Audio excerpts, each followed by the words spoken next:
Hello guys, स्वागत आहे तुमचं आपली लाडकी ताई पूनम गायकवाडच्या व्लॉगमध्ये। आजचा सब्जेक्ट असा आहे की AI चे फोटो। आता मला सांगा, आपण इंडियन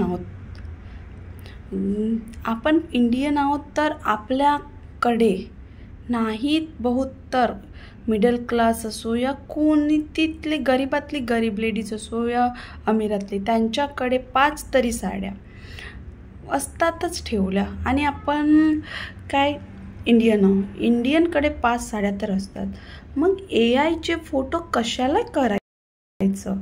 जे AI मध्ये प्लेन साडीवरचे फोटो असतात, तर ते प्लेन साडीवरचे फोटो आपण ती साडी जर मार्केटमधून घेतली तर आपल्याला जास्तीत जास्त ती साडी कितीला मिळणार? 200, 250, 300। नंतर ती आपण डेली यूजला पण वापरू शकतो।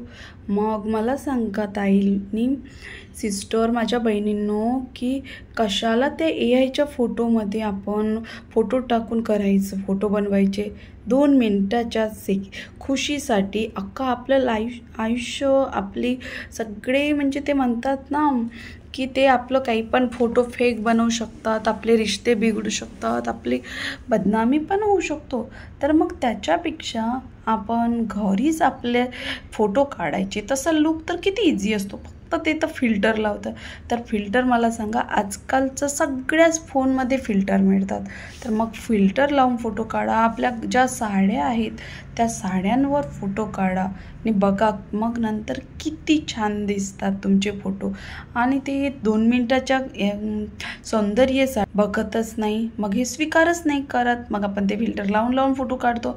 मग ते फिल्टर लावून किंवा ते AIचे फोटो आपण जेव्हा बघतो तर विचार करा, आपण कुठं पण अपलोड करतो तर मग काय म्हणतात, अगं तू ते तिथं फोटो केली ना त्या ॲपवर, असे म्हणतात।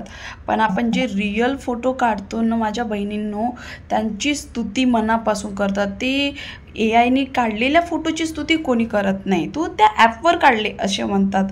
पण जे आपण रिअल फोटो काढतो ना त्या फोटोची तारीफ सगळे करतात। वाव, किती सुंदर ग, किती सुंदर साडी आहे ग, किती सुंदर मेकअप केली ग तू, कुठून केली ग, हे कुठून घेतलं, ते कुठून घेतली, इकडे म्हणजे सगळे विचारतात।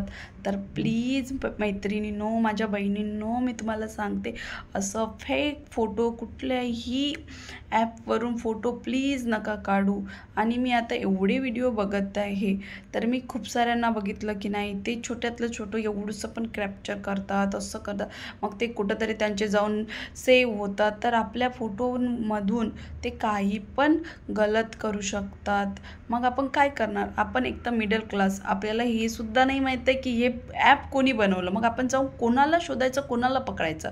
आणि हिरो हिरोईन लोकांचं जाऊ द्या, ते काही पण करू शकतात।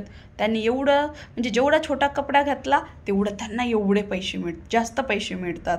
आणि आपण जेवढा, म्हणजे त्यांच्याबरोबरी आपण करू शकत नाही। म्हणून आपण आधीच आपलं विचार करायचं, समोरचं पाऊल टाकायचं।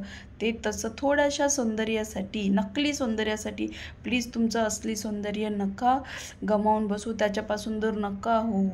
प्लीज माझ्या बहिणींनो, ऐका माझं। थँक्यू। तुमचं पुन्हा एकदा भेटू नेक्स्ट ब्लॉगमध्ये। प्लीज मला सांगा कशी वाटली तुम्हाला इन्फॉर्मेशन।